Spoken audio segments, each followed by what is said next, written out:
Assalamu alaikum, Samir Soge with you. Toddlers, they cannot be left alone. There are times when you have to leave them alone when you are in another room. If they are silent, means they are up to something. They are definitely causing some damage. I had this Wi-Fi Rover and it had a camera, and I thought of using it so that I can view the feed from anywhere. Unfortunately, the build quality is not that good, so they will break it into pieces. Then I brought this ultimate kit from Makeblock. This has parts made out of aluminium. It has a microcontroller which is Arduino Mega based, which is called Megapi, and you can control it via Bluetooth. What we want is we want to follow the toddler either autonomously or manually.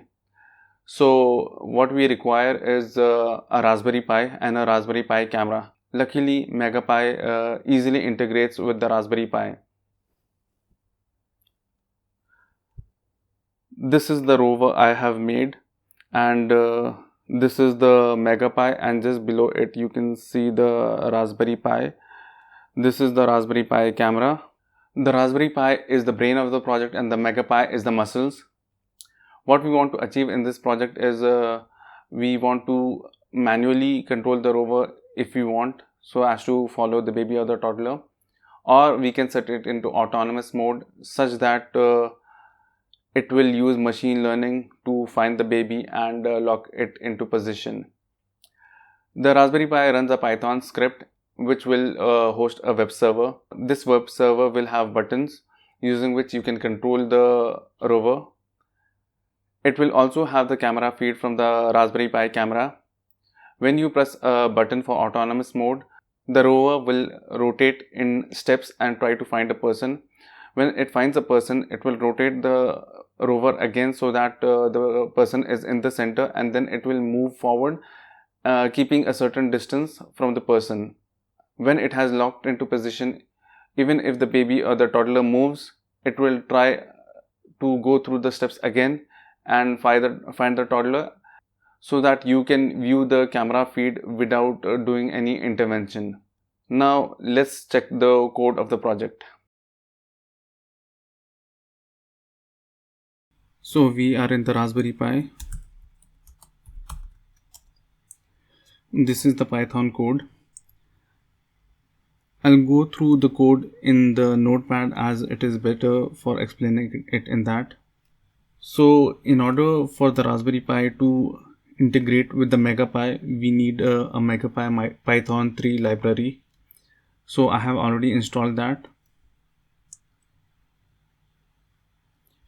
After that, you need the files related to the TensorFlow Lite object detection model, which are these: the graph file and the label map. The credit for this code goes to D. Brockhoff, who had made a similar project and posted it on YouTube. So I have built on his code for my project. These are the functions which will help the rover move forward, backward, stop, left, right.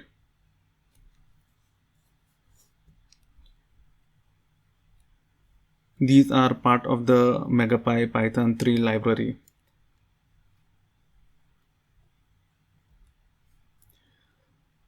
I'll go to the flow of the code rather than individual definitions. So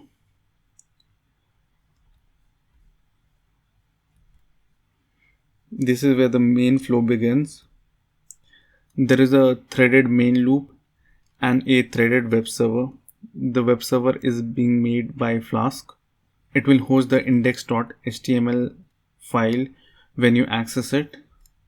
So this is the root of the web server, and when you access it, it will host index.html.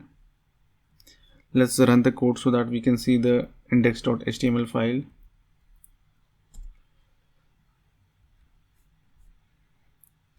So this is the web page of the rover. This is the camera feed, and these are the buttons with which you can control the rover, as well as you can set it to either manual mode or autonomous mode.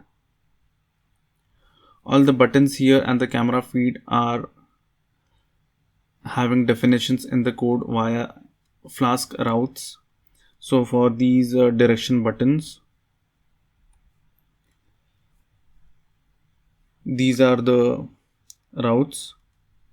So let's say when you click stop, it will make the key as T, and in the code T means stop. Similarly, for backward, the key will be set to 84, which will signal the rover to go backwards. We are using numbers a lot in this code as shortcuts so that we can communicate via web server to the code and via key presses also to the code to do certain things.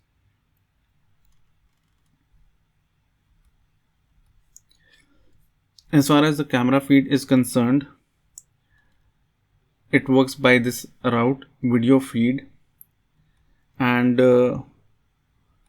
what it does is it will call the generate function. The generate function takes the camera feed and encodes it in such a way that this information, when being sent by this rover to the web server, will make a moving image, will give a video. Now let's go to the main function. So before the main function, we are initializing the camera, we are initializing the Megapi, and we are starting it. After that, we take the camera input and we flip it as our camera is upside down.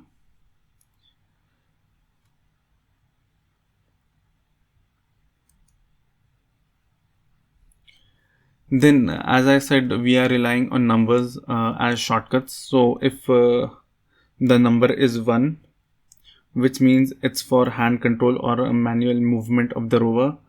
After that, if the keys are 82, 84, 81 or 83, it will move the rover accordingly.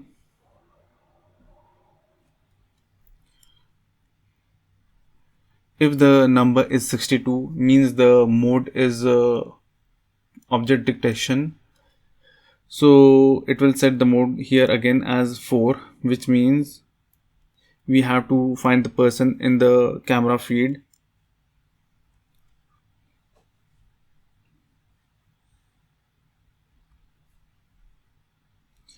So here we take the camera feed, which is frame, and send it to object detection mode function, which is DT.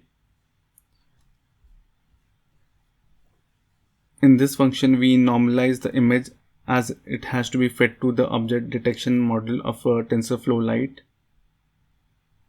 We do it via this.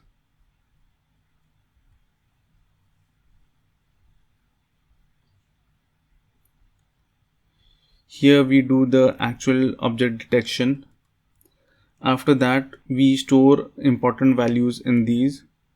So boxes will hold the bounding boxes of the objects detected.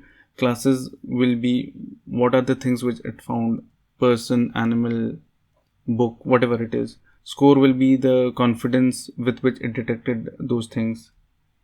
Then we go in this for loop in the entire detection, and if the score is above a certain threshold and if the class is person, then we make a bounding box on the person. Actually, I tried a lot to make an object detection model which will look out only for babies and toddlers, but unfortunately I hadn't been able to. So we have to rely on this person detection, which will detect a person as well as toddlers and babies. This X value is the center of the bounding box. This is required as we want to make the camera center to the person. If the value of x is less than 240 or if it is greater than 400, means the person is not in the center, and then we will have to move the rover via this so as to make the person in the center, as we have to move forward in the direction of the person.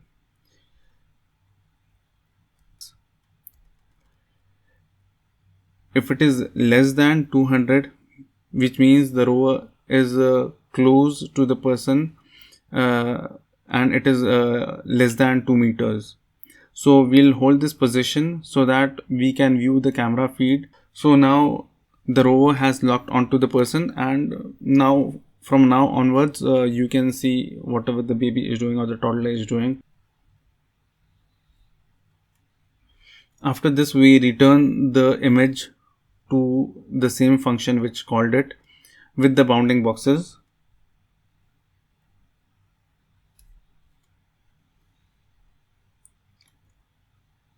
So this was that.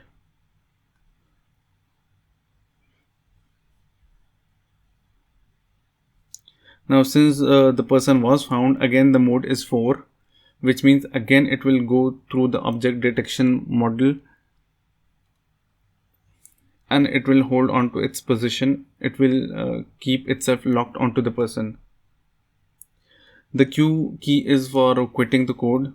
The H is if you want to get back to the manual movement of the rover. S is if you want to start the object detection module and find the person autonomously. Now let's see the rover in action.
Thanks for watching and do subscribe, but do not press the bell icon as life is more important than YouTube.